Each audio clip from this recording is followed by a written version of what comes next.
Assalamualaikum warahmatullahi wabarakatuh. Kami dari kelompok 14 akan mempresentasikan hasil dari proyek makalah kami, yaitu tentang arus lalu lintas kapal di ALKI, pengawasan menurut UNCLOS, dan strategi pengawasan oleh pemerintah Indonesia.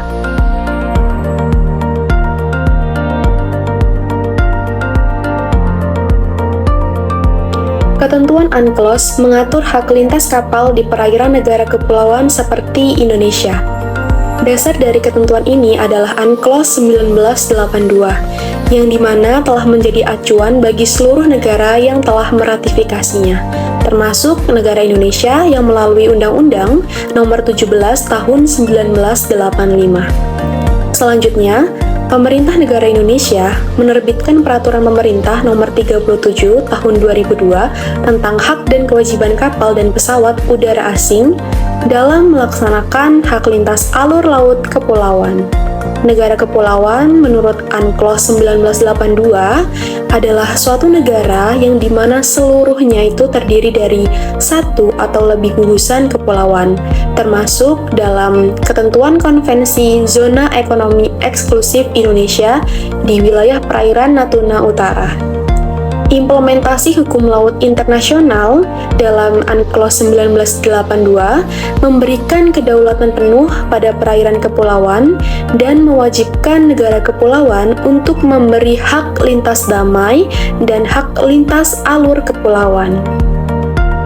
Selanjutnya, hak lintas damai menurut UNCLOS dan penerapannya di perairan negara Indonesia. Lintas adalah damai sepanjang tidak merugikan bagi kedamaian, ketertiban, atau keamanan negara pantai. Lintas tersebut harus dilakukan sesuai dengan ketentuan konvensi ini dan peraturan hukum internasional lainnya, yang dimana diatur dalam pasal 19 ayat 1 UNCLOS 1982. Selanjutnya, untuk penerapannya, yaitu hak lintas damai di perairan Indonesia menurut UNCLOS 1982 adalah kompromi antara kedaulatan negara pantai dan kebutuhan akses pelayaran aman. Indonesia menjamin hak lintas damai bagi kapal asing dengan syarat sesuai ketentuan internasional dan hukum nasional, serta tidak membahayakan keamanan dan kepentingan nasional. Sejauh mana Undang-Undang Perairan dan Kelautan mendukung pengawasan terhadap kapal-kapal yang melintasi ALKI? Undang-Undang Perairan dan Kelautan mendukung pengawasan terhadap kapal yang melintasi ALKI melalui beberapa ketentuan berikut. Yang pertama, kewajiban melapor dan kepatuhan.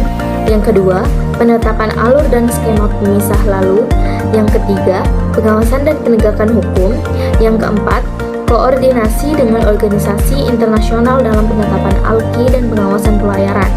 Indonesia berkonsultasi dengan International Maritime Organization atau IMO untuk memastikan jalur yang ditetapkan memenuhi standar internasional dan diakui secara global. Strategi yang diterapkan oleh pemerintah Indonesia dalam mengawasi lalu lintas kapal ALKI. Pemerintahan Indonesia mengawasi lalu lintas kapal di 3 ALKI melalui Peraturan Pemerintah Nomor 37 Tahun 2002 yang menetapkan rute wajib bagi kapal dan pesawat asing untuk melintas dengan aman tanpa menyisir ke daratan. Selain itu, TNI Angkatan Laut diberdayakan sebagai alat utama negara untuk menjaga kedaulatan laut dengan pengembangan alutsista dan personel menuju target minimum Essential Force 2010 sampai 2024, serta mewujudkan paradigma World Class Navy guna menghadapi berbagai ancaman di wilayah maritim Indonesia. Beberapa tantangan utama dalam pengawasan ALKI. Yang pertama, ALKI rentan terhadap berbagai ancaman keamanan maritim, seperti perompakan, pembajakan, penyelundupan, perdagangan manusia, dan penangkapan ikan ilegal yang merugikan ekonomi dan kelestarian laut. Yang kedua, keterbatasan kapasitas dan teknologi pengawasan. Keterbatasan kapal patroli, pesawat pengintai, teknologi pengawasan, personel terlatih, dan anggaran menghambat efektivitas pengawasan wilayah laut yang luas. Yang ketiga yaitu koordinasi antara lembaga yang belum optimal, menyebabkan tumpang tindih, kewenangan, dan kurangnya sinergi dalam operasi pengawasan. Yang keempat, pengaruh kepentingan negara asing dan kompleksitas geopolitik. Kepentingan dan aktivitas negara asing di ALKI menimbulkan hambatan pengelolaan wilayah laut Indonesia serta potensi ketegangan geopolitik. Yang terakhir, isu lingkungan dan polusi laut. Aktivitas pelayaran di ALKI menyebabkan polusi dan kerusakan lingkungan laut yang pengawasannya masih kurang diperhatikan. Terdapat 4 solusi dalam pengawasan ALKI. Solusi yang pertama itu membangun sistem komando terintegrasi dan menggunakan teknologi informasi untuk meningkatkan koordinasi antar lembaga pengawasan laut. Solusi yang kedua, mengutamakan investasi kapal patroli modern, pesawat pengintai, radar, sistem MDA, dan pelatihan personel secara berkelanjutan. Solusi yang ketiga itu memperkuat kerjasama bilateral dan multilateral serta diplomasi maritim untuk mengatasi ancaman lintas batas dan mengurangi ketegangan geopolitik. Atau bahkan solusi yang keempat, menjadikan pengawasan lingkungan laut sebagai bagian pengelolaan ALKI dengan regulasi ketat dan keterlibatan masyarakat serta sektor swasta. Selanjutnya studi kasus yang pertama yaitu kasus Kapal Runzen 03 dalam penegakan hak lintas damai di Indonesia berdasarkan UNCLOS 1982. Kasus Kapal Runzen 03 ini merupakan contoh nyata kejahatan lintas negara di wilayah ALKI, di mana kapal berbendera Rusia milik perusahaan Cina ini melakukan penangkapan ikan ilegal di ZEE Indonesia tanpa izin, menggunakan awak kapal Indonesia dan asing, serta terlibat dalam perdagangan manusia dan pelanggaran hak asasi ABK. Penangkapan kapal ini oleh Ditjen PSDKP pada Mei 2024 menyoroti lemahnya pengawasan, belum optimalnya koordinasi antar instansi, dan serta pentingnya penegakan hukum berdasarkan UNCLOS 1982, khususnya dalam menangguhkan hak lintas damai bagi kapal yang melakukan aktivitas ilegal. Kasus ini menegaskan perlunya penguatan instrumen hukum nasional, peningkatan kapasitas pengawasan, dan juga kerjasama internasional untuk menanggulangi IUU Fishing serta melindungi sumber daya laut Indonesia. Solusi dalam studi kasus kapal Runzen 03 ini adalah memperkuat penegakan hukum dengan menindak tegas kapal pelanggar sesuai ketentuan UNCLOS 1982, meningkatkan pengawasan laut melalui koordinasi antar instansi, memperbaiki sistem perizinan, juga serta memperkuat kerjasama internasional untuk mencegah IUU Fishing dan perdagangan manusia di wilayah ALKI. Selanjutnya studi kasus 2, kasus kapal tanker MT Horse berbendera Iran dan MT Freya berbendera Panama. Kasus kapal tanker MT Horse berbendera Iran dan MT Freya berbendera Panama yang ditangkap Bakamla pada 24 Januari 2021 di perairan Kalimantan menunjukkan pelanggaran hak lintas damai dengan melakukan transfer BBM ilegal, mematikan AIS, menutupi identitas kapal, dan melakukan lego jangkar di luar ALKI sesuai peraturan pemerintah nomor 37 tahun 2002, serta melanggar Undang-Undang nomor 17